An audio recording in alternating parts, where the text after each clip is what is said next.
Hey everybody, this is Centaur coming back at you again. So, I got my new tripod in. Hope it's looking a lot better for you. I think it does look a lot better. So, what do we have on this occasion? Or what are we going to talk about today in the fragrance world? So, I was looking over some fragrance videos. I think we, as fragrance lovers, or maybe you're just getting into fragrances, you're probably looking up top 10 list and what's the best fragrances for wherever you are in whatever situation, whoever you're trying to appeal to, it'll be attractive. But and that's all good, nothing's wrong with that. But a lot of the fragrance world, occasionally they were into fragrances called niche. And niche is simply a fragrance house or a company that produces fragrances that usually doesn't have a clothesline and solely produces fragrances. They simply love them, and they're usually more artistic or higher quality, and usually much more expensive. Usually people who are particularly into fragrances get into them. So if that's something you'd like to hear a little bit more about, I invite you to this review of this fragrance. It's going to be exciting. So I hope you'll stick in for the video, for this review with me.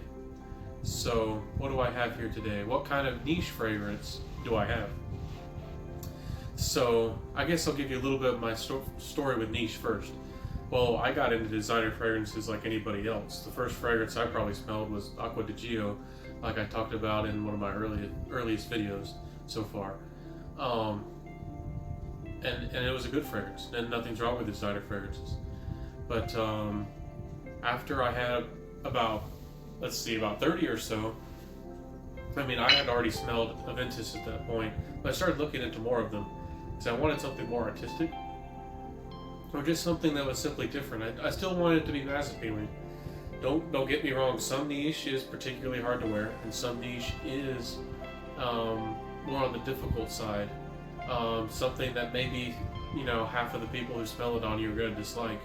I wanted to go for ones that weren't, completely appealing to everybody, but certainly could be a signature scent, something that could really represent who I was and be really interesting. I have some more that I'm going to share. And honestly, this fragrance was motivated a little bit by Mr. Smelling. I watched one of his reviews lately, and he was talking about the fragrance world, or the fragrance community here or in general, and kind of was asking the question, or have we lost our spark, and are we appealing to just everybody, I guess, and are we kind of losing the passion? But I have to say it's still alive, and this is probably the only review of this fragrance on YouTube that, at least that I know of, and it might be, if there is a mention of it, this is probably the most in depth, and I'm not saying it's going to be particularly in depth, but I have it for you. So, how I came across this fragrance.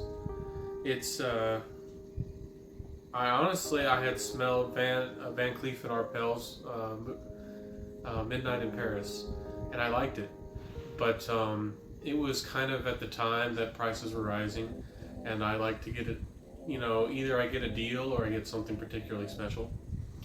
And I thought it smelled really good, but I knew it was really popular among fragrance people. So again, being a little snooty like I am, I wanted something different.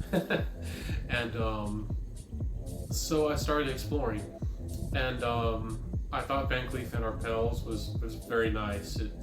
It smelled of lavender and maybe a little bit of incense, but had a little bit of leather, a tiny bit, and a little bit of tonka. It just smelled smooth and complex overall.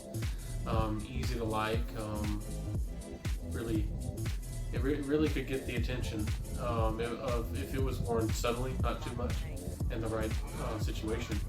And I gave it a really good review on Fragrantica. But so I was interested in fragrances that I thought might be similar. Some of the ones that came up for me were fragrances that had a little bit of milk in them.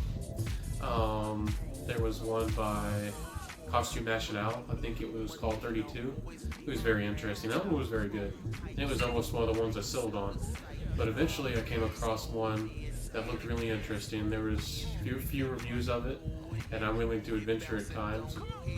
I'll adventure or go into fragrance lands and no one's gone before.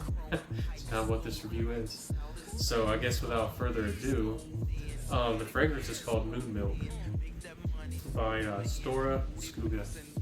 And that's quite an interesting name, Moon Milk. So I guess we could think about a milk or some kind of, elixir of the gods dripping down from the heavens at midnight or from the moonlight. What do I get from this fragrance? It is everything I wanted it to be. I guess I'm going to say up front that I think this fragrance is simply a masterpiece.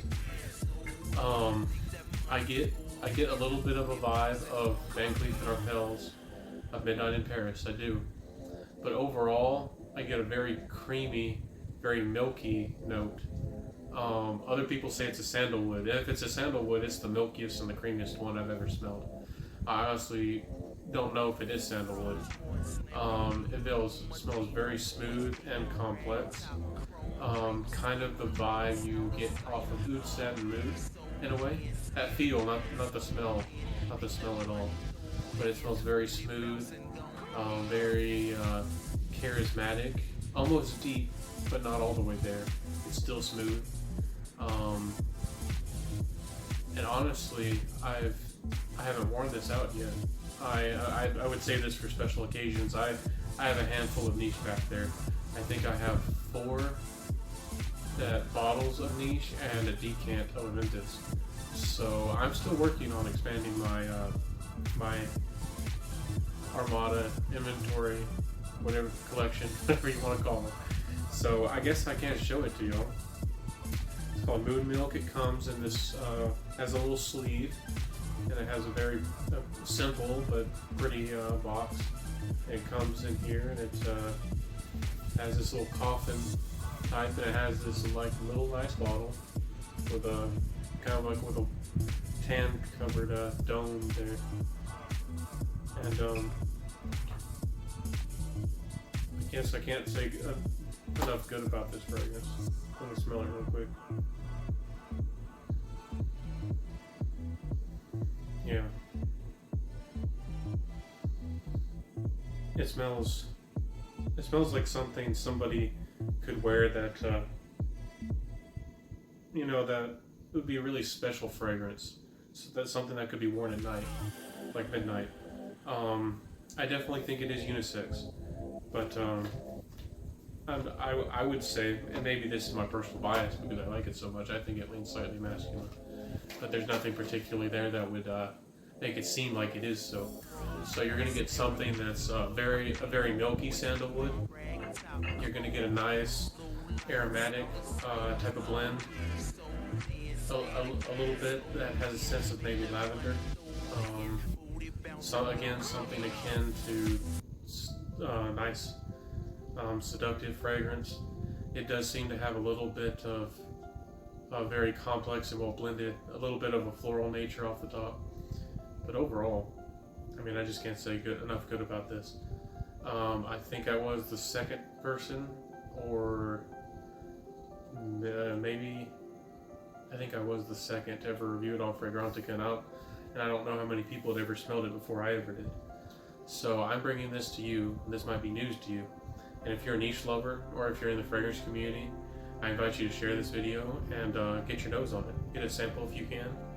I often buy from Twisted Lily, who are fantastic, or Lucky Sip, of course, if I ever can scrounge up the money. And as far as right now, I don't have too much to to spend on.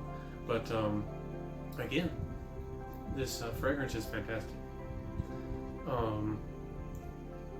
If you liked Oud Satin Mood when you smelled it but thought it was way too loud, and you wanted something that was a little bit smoother, or if you smelled a rose oud combination and thought the complexity smelled good, but you wanted something like more romantic or something a lot smoother,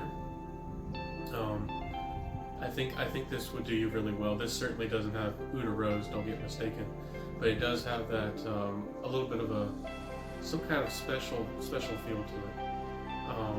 some kind of complexity that you get from mixing a couple heady or strong notes really well together. I think so. These are really my thoughts. I guess if you would like me to, I can start pulling up and talking about specific notes and fragrances. I've been giving general impressions of the accords and the general smell of the fragrances. If you would like me to go more in depth, or if that's something you would like, please let me know in the comments below. Please like and subscribe if you enjoyed this review. I certainly love fragrances, and hope this was an enjoyable and informative video for you. I guess in the comments, let me ask you, what was your first niche fragrance? What is your favorite niche fragrance? I honestly can't say if this is my favorite, but I do consider it a masterpiece. I consider it something very special. So I do invite you to smell it, and let's get that conversation going. And this has been Scentatar here again, where we're half people, half fragrance, and I hope you really enjoyed this review and the content I'm bringing to you. I hope to bring many more in the future, and I am still growing, so I invite you to, join me on this adventure. So hope you have a good one. Have a great day tomorrow, and I'll see you. Bye.